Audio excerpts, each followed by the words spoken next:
सम्मानित करें।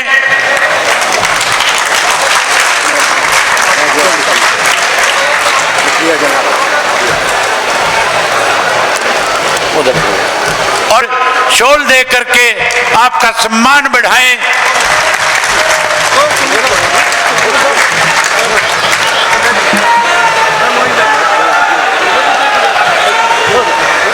बस चलो। सामने जो नारे बोले जा रहे हैं उन नारों की गूंज इतनी बड़ी हो कि आज जो लोग कहीं इंडियन नेशनल लोकदल पार्टी को कमजोर करने की कोशिश कर रहे थे, आज उनके कान में ये आवाज जाकर के लगे और उन्हें इस बात का एहसास हो कि इंडियन नेशनल लोकदल देवीलाल अमर रहे, जिंदाबाद, किसान केसरी चौधरी अभय सिंह चौटाला के हमारे बीच में हमें बादल साहब विराजमान हैं। ओ बिल्कुल मार दिए अन्नदाता तो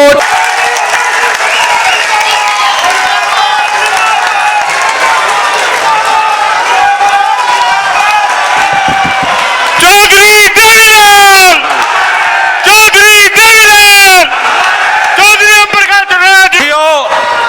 मुझे बेहद खुशी हो रही है यही तक कि इन तीनों में स्वतंत्रता सेनानी बड़ा कौन है। श्री केसी त्यागी जी और ओम प्रकाश चौटाला जी,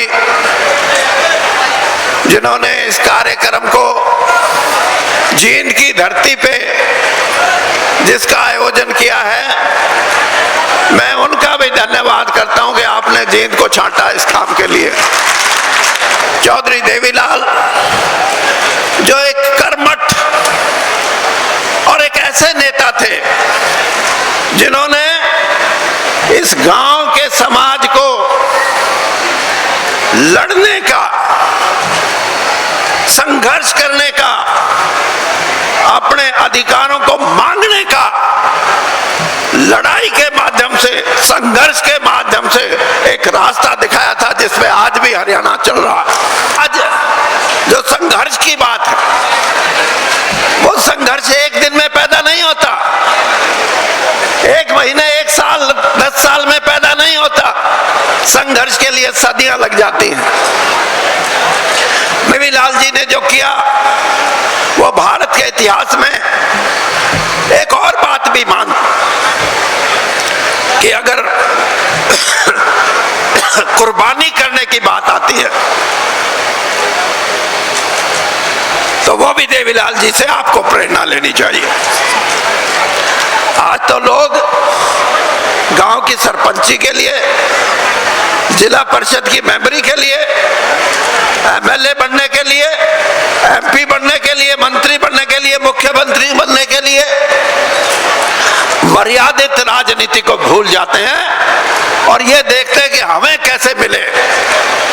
लेकिन प्रधानमंत्री का सरपंच अपनी सरपंची नहीं छोड़ता, प्रधानमंत्री का पद त्याग करना ये उस महान व्यक्ति की एक कुर्बानी की मिसाल है। जब कांग्रेस पार्टी बनी थी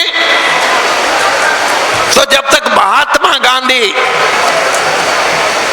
देश की आजादी की लड़ाई लड़ने के लिए आगे नहीं आए, 60 साल तक कांग्रेस पार्टी रही।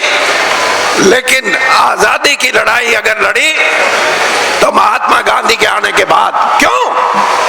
क्योंकि देश की जनता ने सोचा ये है नेता, ये लेके जाएगा अंग्रेज को बाहर और हमें आजादी मिलेगी। आंदोलन तो बहुत हुए, लेकिन उन आंदोलनों में सबसे बड़ा जो आंदोलन हुआ वो न्याय युद्ध का था। वो कामयाब क्यों हुआ? क्योंकि एक देवीलाल जी के रूप में एक नेता सामने आया, लोगों ने कहा इसके साथ लग जाओ, 36 बिरादरी उनके साथ लग गई, वो आंदोलन सफल हुआ। कि मेरे को पहली बार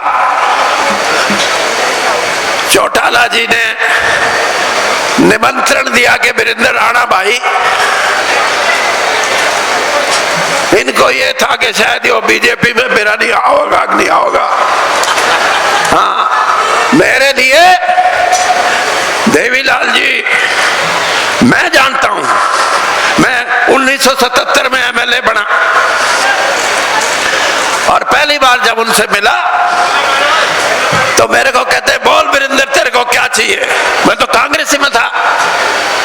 मैंने कहा जी मेरे को कुछ नहीं चाहिए। मैं बोला नहीं, तू तेरी रगों में दीन बंधु का खून है, इसलिए मैं ये चाहता हूं कि मेरे संरक्षण में तू राजनीति में ईमानदारी से और राजनीति के अंदर सच बोल के मूल्यों की राजनीति करके आगे बढ़े। इससे बड़ा सम्मान, इससे बड़ा आशीर्वाद देवीलाल जी ने मुझे दिया। मैं आगे भी आप मेरे को बुलाओगे तो जरूर आऊंगा, नहीं बुलाओगे तो बिल्कुल नहीं आऊंगा। और ये जो उनकी देन है, ये देन, मैं कोई मुझे कहे कि भाई तू इतना रह लिया, पीछे क्यों नहीं कमाए, जी तो मेरा भी करा करता, लेकिन एक बात ध्यान में आती थी कि देवीलाल जी के वो शब्द और फिर छोटू राम जी की विरासत। मैंने कहा लोग क्या कहेंगे अगर मैं डूब गया तो इसलिए बड़े महापुरुषों से हमें प्रेरणा मिलती है, संदेश मिलता है, और उनके करे हुए कामों को देखे हम आगे बढ़ते हैं। तभी हम कहेंगे कि इस देश के अंदर एक नई राजनीतिक व्यवस्था जिसमें 80 से 85% लोग एक ही विचार के साथ आगे बढ़े ताकि देश आगे बढ़े, उसमें बंटवारा ना हो।